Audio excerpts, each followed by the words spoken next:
Hi everybody, it's Tara. I'm here today to talk about how faith, hope, and love can get you through some really, really tough times. And when those are in place, you get a sense of grounding. So I want to give you some background information about my family. I'm the oldest of 3 children. My sister is 5 years younger than I am, and she's married to Josh, and they have 3 children, Katie, Nathan, and Molly. My brother is 6 years younger, and he's married to Leslie, and they have 4 children, and their names are Grayson, Addie, Jimmy, and Emma. Our parents have been together for 41 years, and actually it's in, I think, about a week, they're going to be married 42 years, so that's something to be said about our family. When you grow up, you always think, our parents are immortal, nothing ever happens to them. There's no hiccups along the way, they just get old, super old, and they die. And then when they die, you're already old anyway, and you die. So you never think about what could be. You just notice that everybody else has those issues, but your family is not going to be affected by that. But ours was about 3.5 to 4 years ago. I'll never forget it. I was at New Teacher Mentor Week. I was mentoring a new teacher that was new to our school in our district, and my phone was going off. There were voicemails and text messages, so I knew something was wrong because I had known that Mom was going in for routine colonoscopy. So I knew something was wrong, so I had left, and I went outside UW Manitowoc, and I sat on the bench, and I proceeded to call my dad. And when I heard him, he said, "Mom has cancer," and then silence, and then he started to cry.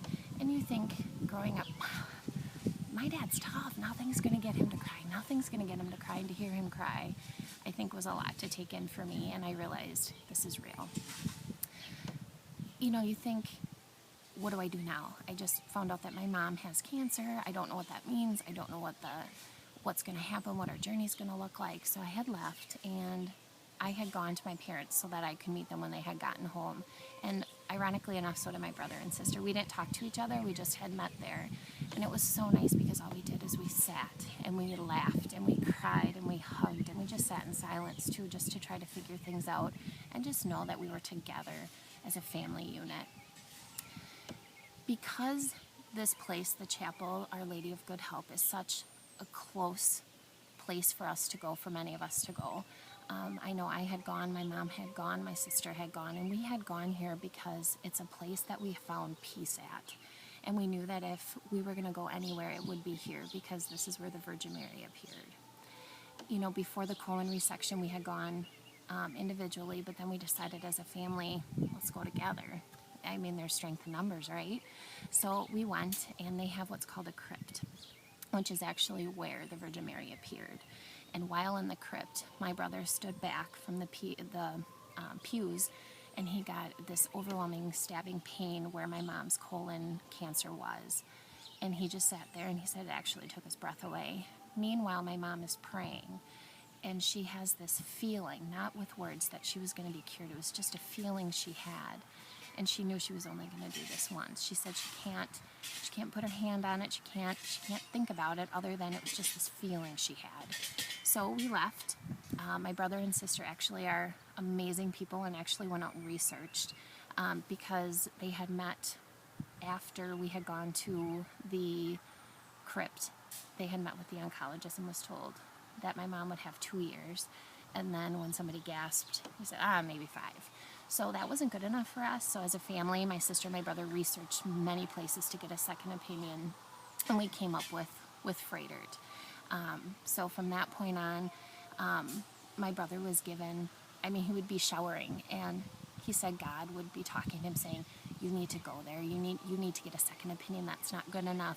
And my brother, you have to understand, and he's not like the most religious person ever, so to hear that God was talking to him spoke volumes because he knew that my brother actually was the person that my mom listened to throughout this whole entire journey. If Mom said, where are we going to go? Jimmy said Froedtert, she said okay, and Dad said okay. So it just worked out perfectly because God picked him to lead our family.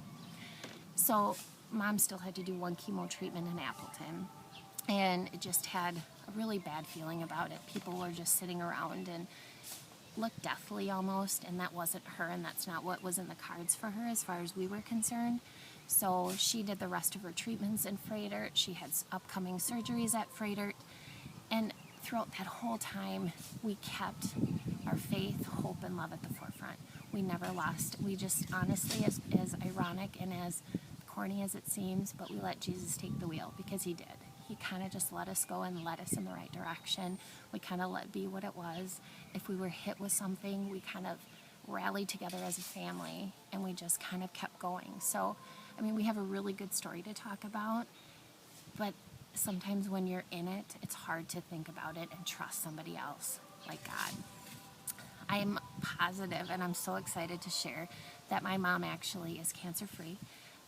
We just had her CT scan last month, and she gets every year now, whereas before it was every 3, every 6, every 8, and now she's every year. So that's a huge feat for her. She kicked it. And to celebrate everything, we go annually here to the chapel as a family. It used to be just the 5 of us, and now we've actually brought the oldest grandchildren, Katie and Grayson, along too. And they're part of it, so they get to walk the grounds with us, and they get to see what this whole place is about and keep the faith, hope, and love at their forefront. We're actually filming here, so if you want to kind of look around, you can hear in the background there's music playing in the church. This is our serenity, this is our peace, this is our grounding.